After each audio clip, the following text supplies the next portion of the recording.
7:23 a.m. Eastern. Right now, somewhere in the southern Indian Ocean, the USS Abraham Lincoln, CVN-72, a 97,000-ton Nimitz-class nuclear supercarrier that has been the centerpiece of American naval power projection in the Gulf for the past 6 weeks, is operating more than 1,000 kilometers from the Iranian coastline, not because it chose to be there, not because of a scheduled rotation, because Iran fired 4 cruise missiles at it, watched it change course, and then told the entire world about it on live television. And there is something buried inside that story that nobody is talking about. Something that happened in the hours before those missiles were fired. Something that involves a name that hasn't appeared in a single major headline since this war began. We'll get to that name. But first, you need to understand what the retreat of the USS Abraham Lincoln actually means. Not just militarily, not just strategically, but as a signal. The most expensive, most powerful signal in the history of American naval warfare. Let's go back to the beginning. January 23rd, 2026. President Donald Trump stood in the White House briefing room and announced with characteristic theatrical precision that he was sending an armada to the Middle East. The flagship of that armada, the USS Abraham Lincoln, CVN-72, Carrier Strike Group 3, Embarked Air Wing, Carrier Air Wing 9, squadrons of FA-18E Super Hornets, EA-18G Growlers for electronic warfare, E-2D Advanced Hawkeyes for airborne command and control, and F-35C Lightning II2s, fifth-generation stealth fighters, the most advanced carrier-based aircraft in the world. The Lincoln arrived in the CENTCOM area of operations on January 26th. Within days, it was conducting multi-day aerial drills. By February 3rd, an Iranian Shahed-139 surveillance drone had already maneuvered toward the carrier in the Arabian Sea, and an F-35C shot it down. The message from Washington was unmistakable. This ship is here. We are not moving. Do not test us. That message lasted exactly 35 days. On March 1st, 2026, day 1 of Operation True Promise 4, Iran's retaliatory campaign against the U.S.-Israeli strikes that killed Supreme Leader Khamenei 2 days earlier. IRGC spokesman Brigadier General Ali Mohammad Naini stood before the cameras in Tehran and told the world what had happened.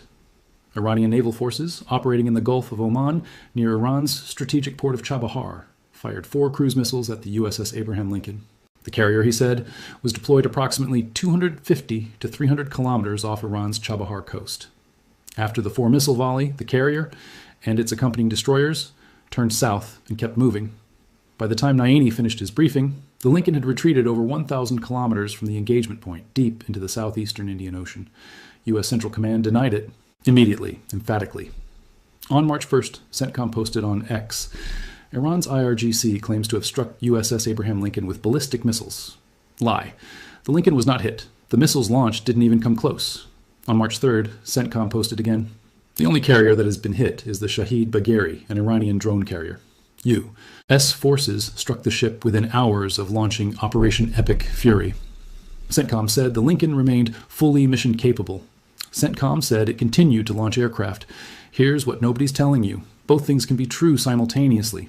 The Lincoln can be fully mission capable, undamaged, fully operational, and it can also be 1,000 kilometers further from Iran than it was before those 4 missiles were fired. The U.S. military does not call a repositioning a retreat. The U.S. military calls it a tactical redeployment. But Defense Security Asia, using open-source satellite data, tracked the Lincoln's movement into the southeastern Indian Ocean and confirmed the repositioning. Iran International confirmed the carrier's movement. And Joint Chiefs Chairman Admiral Dan Kane, in a briefing to reporters, acknowledged that the Lincoln Strike Group had redeployed, saying it has continued to provide pressure from the sea along the southeastern side of the coast. The southeastern side, not the western side, not the northern side, the southeastern side, 1,000 kilometers from Chabahar. Signal number 1, the 250 to 300 kilometer engagement line off Chabahar is no longer a theoretical threat envelope on a Pentagon map. It is a proven, operationally validated exclusion zone. An IRGC missile battery tracked a moving $5 billion supercarrier, coordinated a 4-missile saturation launch, and forced that carrier to relocate. Whether those 4 missiles actually struck the Lincoln or were intercepted doesn't change the strategic equation. The carrier moved. That is the only number that matters. Now let's do what the defense analysts call the A2AD consequence mapping, anti-access area denial. It's been Iran's strategic doctrine for 15 years. It's been wargamed in classified Pentagon sessions. It's been the subject of more academic papers than almost any other topic in naval warfare theory. And on March 1st, 2026, It was operationally field tested for the first time in history against a U.S. carrier in combat conditions. Here's what it means in plain English. Every 100 kilometers that the USS Abraham Lincoln moves away from the Iranian coastline adds approximately 6 to 8 minutes of additional flight time for its FA-18E Super Hornets. At 1,000 kilometers of standoff, the carrier's air wing is not just flying further, it is burning more fuel, carrying less ordnance, reducing time over target, and compressing the sortie rate, the number of strike missions that can be launched in a given window. At 1,000 kilometers, Iranian targets that could previously be struck in a 45-minute round trip now require aerial refueling, tanker aircraft coordination, and an entirely different operational architecture. The carrier hasn't been sunk, but its combat effectiveness against Iranian land targets has been meaningfully degraded. And here is the chain reaction. If the Lincoln is operating 1,000 kilometers from Iran's coast for an extended period, the U.S. requires either a second carrier to fill the operational gap, or it relies more heavily on land-based air power, which means it needs Gulf state bases, which means it needs the cooperation of Qatar, Bahrain, Kuwait, and the UAE, countries that Iran has been bombing, countries whose air defense interceptors are running out, countries that are increasingly asking Washington one very pointed question. You started this war, where is our resupply? But here's the catch. The United States is not just relying on the Lincoln anymore, and this is the part of the story that rewrites the entire Lincoln narrative. Because while Iran was broadcasting its victory over the American supercarrier in the Arabian Sea, the U.S. was quietly repositioning an even more powerful asset into the theater. On March 5th, 2026, satellite imagery and official U.S. Navy photographs confirmed that the USS Gerald R. Ford, CVN-78, the most advanced aircraft carrier ever built, a Ford-class supercarrier with EMALS electromagnetic launch systems, a brand new air wing, and 250 days of continuous deployment under its keel, transited the Suez Canal into the Red Sea.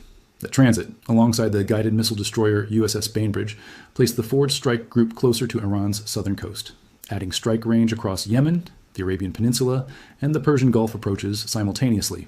And it gets more complicated. Fox News reported on March 6 that the USS George H.W. Bush, CVN-77, yet another Nimitz-class carrier, is preparing to deploy, potentially giving the United States 3 nuclear-powered supercarriers operating simultaneously in the wider Middle East theater for the first time since the opening phase of Operation Iraqi Freedom in 2003. If the Bush deploys as expected, the U.S. will have carrier strike groups operating in the Arabian Sea, the Red Sea, and the Eastern Mediterranean. 3 mobile air bases, combined air wings totaling over 200 combat aircraft, more than 9,000 sailors and Marines. This is not a retreat. This is a reconfiguration. A 3-dimensional envelopment designed to achieve something the Lincoln's single-carrier posture could not. Simultaneous pressure from multiple directions that no missile battery, however sophisticated, can cover all at once. So which narrative is true? Iran's narrative bears point that it forced the mightiest naval force in history to flee 1,000 kilometers, or Washington's narrative, that the Lincoln's repositioning was planned, that it remains operational, and that the U.S. is simply adding more firepower? Here's the answer.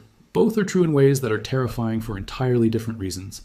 Iran's narrative is true because it demonstrated in front of every navy on Earth, China, Russia, India, South Korea, that its cruise missile architecture can force a U.S. carrier to reposition in a combat environment.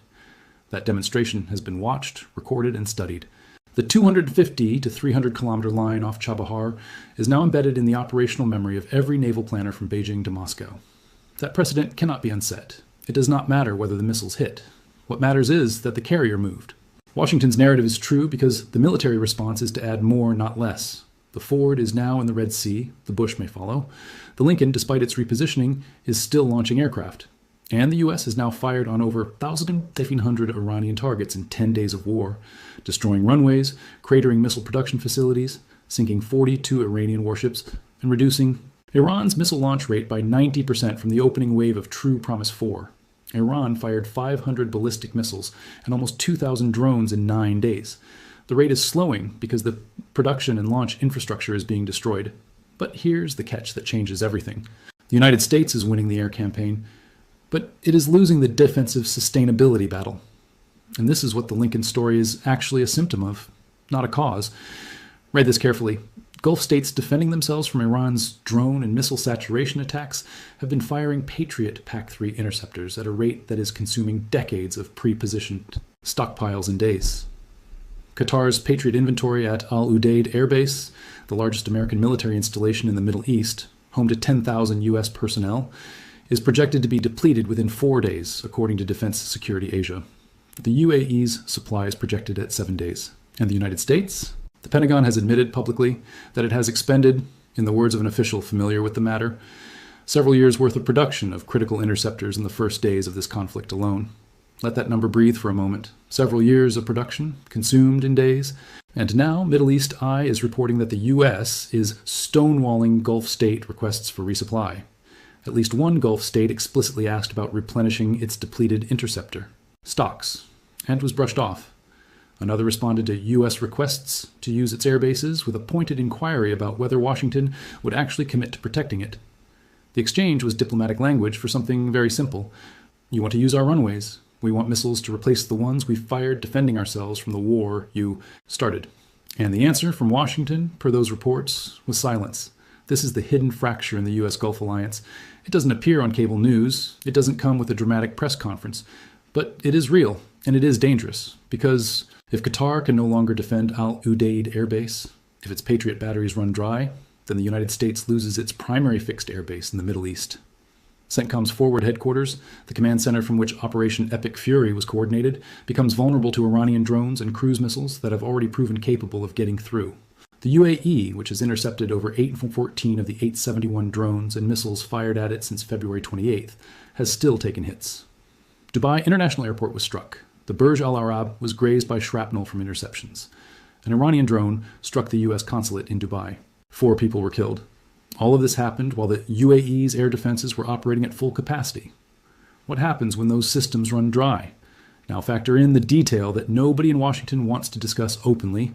Iran has now fired Iranian weapons at every single member of the Gulf Cooperation Council: Bahrain, Kuwait, Oman, Qatar, Saudi Arabia, and the UAE, for the first time in history.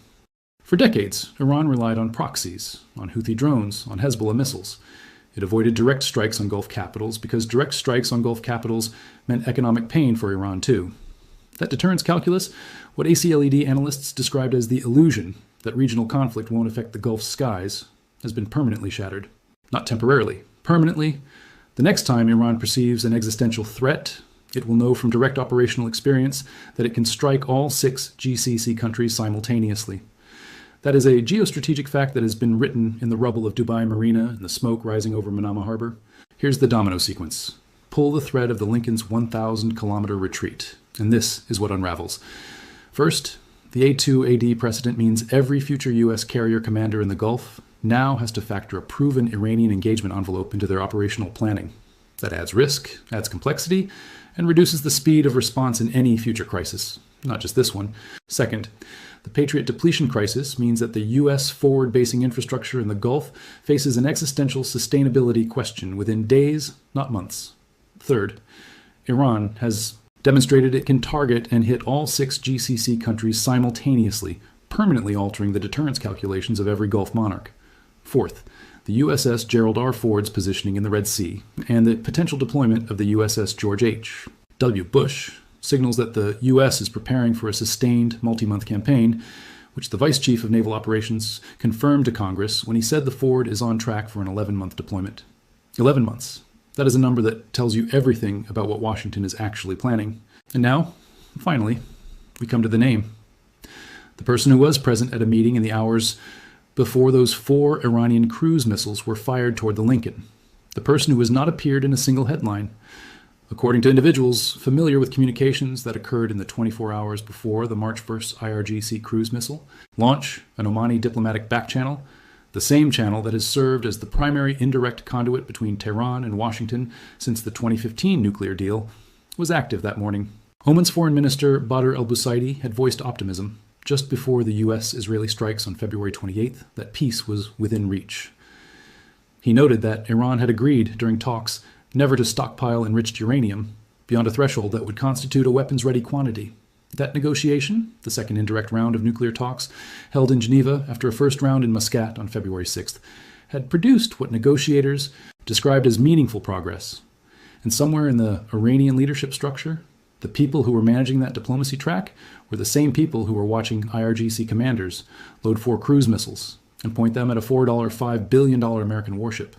The man who was in that diplomatic thread, who has been the quiet architect of every back-channel message between Tehran and Washington since January, is Steve Witkoff, Trump's special envoy, the man who negotiated the Gaza hostage deal, the man who sat across from Iranian officials in Muscat and Geneva.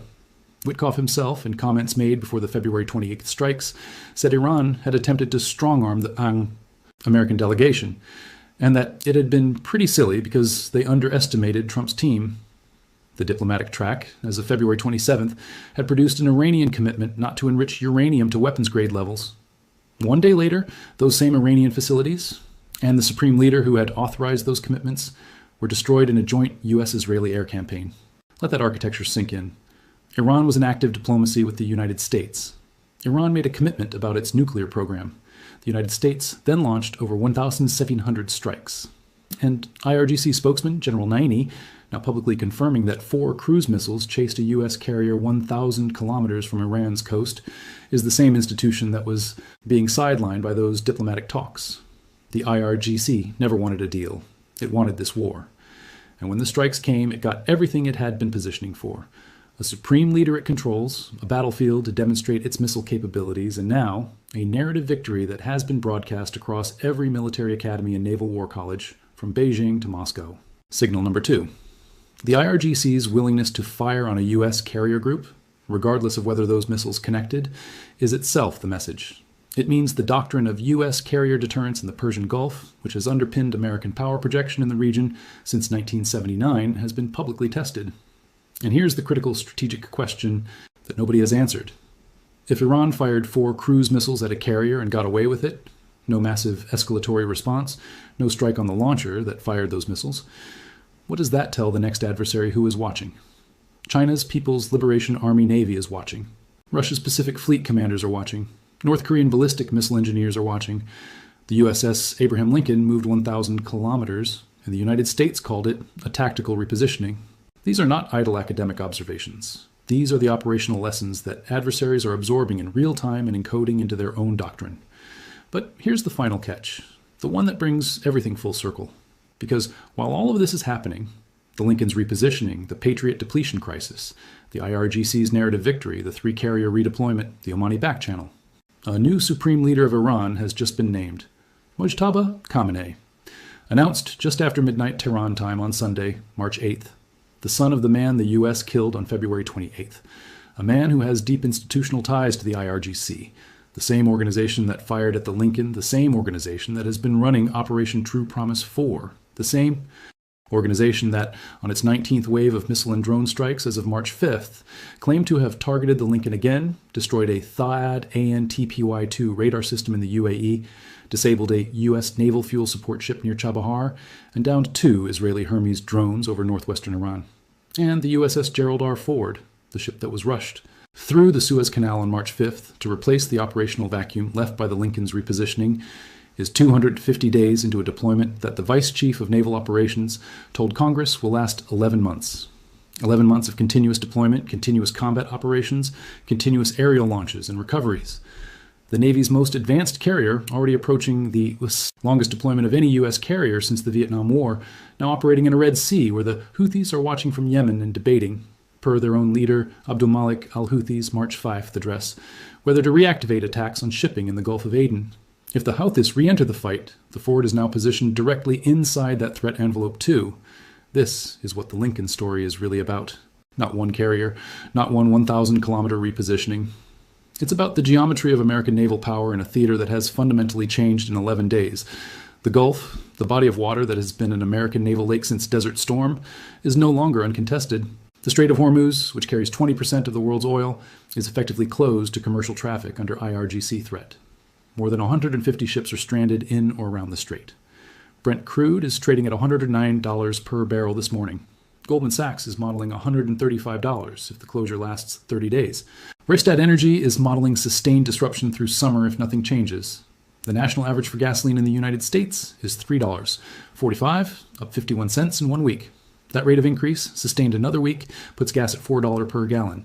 Another month, and you're looking at $6 at the pump. An S&P 500 that financial models estimate drops 12 to 15%, and a Federal Reserve caught between surging inflation and collapsing growth. South Korea deployed 100 trillion won, $58 billion in markets. Stabilization funds in a single morning. Japan, which sources the majority of its energy from Gulf producers, closed its markets down more than 5%. The France's aircraft carrier Charles de Gaulle has repositioned